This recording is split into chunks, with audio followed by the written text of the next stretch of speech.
Eduardo, you run the Core Banking Center of Excellence of GFT in the Americas. But prior to that, you have been a CTO for some of the leading banks in Brazil, like Barclays, HSBC, or Bank of America, to name a few. I believe you are in a vantage position to share your views about how organizations should be approaching core banking modernization.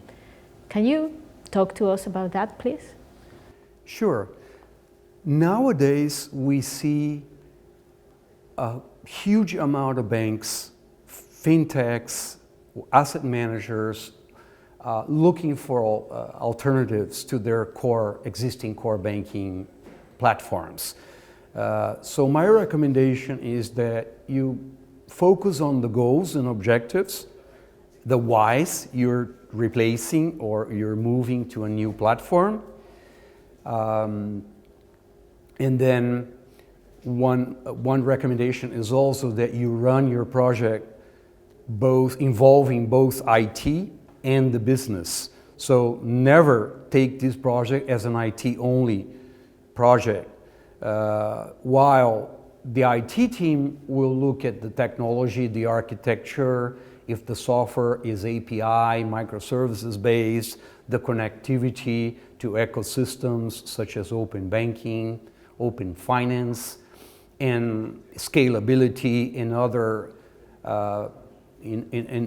characteristics of the software, while the business will be more focused on the products and how innovative your products can be, how quick you can deploy your solution, how fast you can deploy. So the combination of these two teams together should focus on the best platform. One platform, again, it's not a one size fits all. So it can be an excellent solution for a de novo bank, for a fintech, that doesn't apply, for example, for a traditional bank. So precisely what you say there about one size doesn't fit all.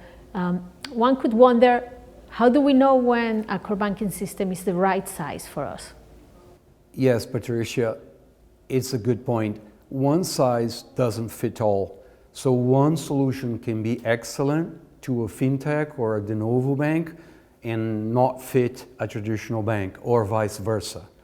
So points such as analyze the culture, if the bank has the culture of running a completely coupled system, if the bank has the culture of building their own products and implementing their own products versus banks that rely on the supplier for designing and implementing their products, should also be taken into consideration. If the bank has culture of, let's say, developing their own stuff, it's one software. If the bank relies on the vendor, it's maybe a different software. The operating model can be cloud as a service, can be on premises, but in general, I think the regulation is also a point of concern. The solution may be ready for one particular market versus the other one is not. What I can say is that nothing like the past. The new gen systems is hyper configurable, so you can implement in the product all the regulatory requirements. Finally, I'd like to recommend a migration approach that never can be a big bang type approach, but rather a progressive migration. So you will coexist with the old and the new at the same time. So you may implement your new innovative products into the new while the existing bank run on the old. And progressively you migrate products to the new platform. Eduardo, thank you so much for joining us today and for your interesting insights.